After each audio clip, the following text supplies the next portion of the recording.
Welcome to Binge Diaries. I have thoughts, so let's unpack. So this is Bitten season 2, episode 10, and this is a whole separate episode because I feel like the last episode, final thoughts, and the predictions for the next season would like kind of tie in together. But I forgot to mention something about episode 9, and it's basically Clara. Like, I found her obsession with like Savannah and her body very, very, very weird.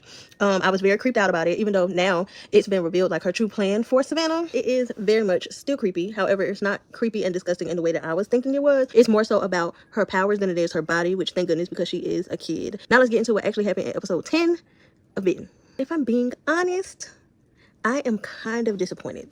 I don't know. Maybe I just had high expectations, or my expectation was higher than high for the witches and like their storyline, and how I don't know. I had this whole thing of how it should have went down, it could have went down, and it just could have been better for me, like the experience with witches. And by the way, the wolf alpha just shows up and just be disappearing, huh? I'd be confused. I'd be thinking that I missed the episode or something. Like, they just didn't mention them anymore at all. Like, huh? But whatever. Okay, I guess we're gonna come back to that in season 3. But yeah, I was very happy for the witches to make their appearance, but it really didn't do the season that much justice for me. I feel like it could have been so much better. Now let's move on to Clay and Kane. They are truly the duo I didn't know I needed or wanted.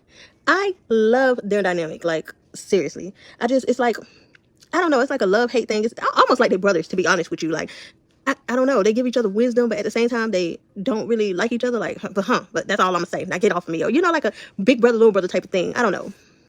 I really wish I got more of Clay and Kane, but I guess I get what I get, and I don't throw a fit. Now, when it comes to Kane taking the bullets, he already said he was not taking no bullets for Clay. So when he did end up taking bullets, it was really more like he was taking bullets for the love that he missed out on, or he is missing out on, and does not want that for Clay with Elena. So he ate that, and that's just big brother, little brother type stuff.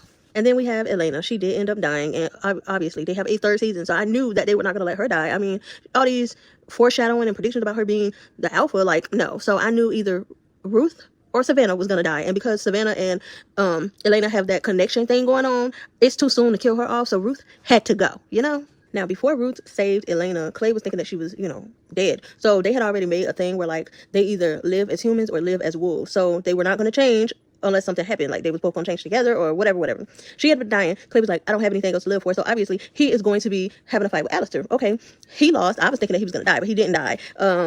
I was thinking that he was going to be stuck as a wolf, but I still was wondering about Clay. I honestly thought he was a goner. Like, I was for sure he was a goner, because I didn't think they was going to stop the undoing in time, but they ended up stopping it in time or whatever. But by the grace of God, because I thought he was going to be stuck as a wolf, or he was going to die. Either way, he was a goner. Now, my last thought I want to share about this episode specifically is Savannah's premonition, yet again, is foreshadowing Elena as alpha. I don't know, like, there's no other direction that they're pushing us in. Elena is going to be alpha. End of story. Like, they're gonna have their first female alpha, and that just is what it is. The only female alpha, actually. Like, is she gonna be in charge of all of them? That is the only question. Or just the pack. So the foreshadowing, it was Elena in a room that's on fire. There's fire all around her, and she is sitting on a throne, untouched, or a chair that looks like a throne of some sort. Like, it's fit for a queen. Yeah, like, yeah, it's fit for a queen. Yeah, come on, now, how else are we supposed to take that? And then it goes off. Yeah, so now let's go ahead and get into my final thoughts, and then we're going to get into predictions for next season. Final thoughts for this season overall. It was good. It could be so much better. It was very easy for me to get lost in the sauce with like wondering where this happened, or whatever happened, or how did that end, and stuff like that. Like, it was still ongoing, and it's like it just dropped in the middle of whatever was going on. Like, maybe they should have just slowed down and focused on like one plot at a time, instead of like mixing the two or making them go in there. But I get it. They needed to introduce us to the Alpha Council or whatever, and that is going to prepare us for season 3. Obviously, like, it has to continue. And the witches, I think, are pretty much done for. Do they have their powers? I think so.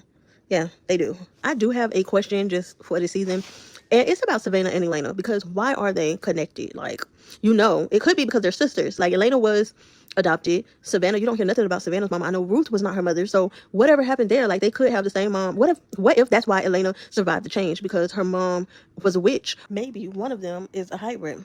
I vote for Savannah. I vote for Savannah to be the hybrid. Her mom is a witch and her dad is a werewolf. I don't really know, but one of their parents, they had to go like that. And maybe Elena is just a unpowered witch. Like, maybe because she didn't have anyone, she did not come into her powers.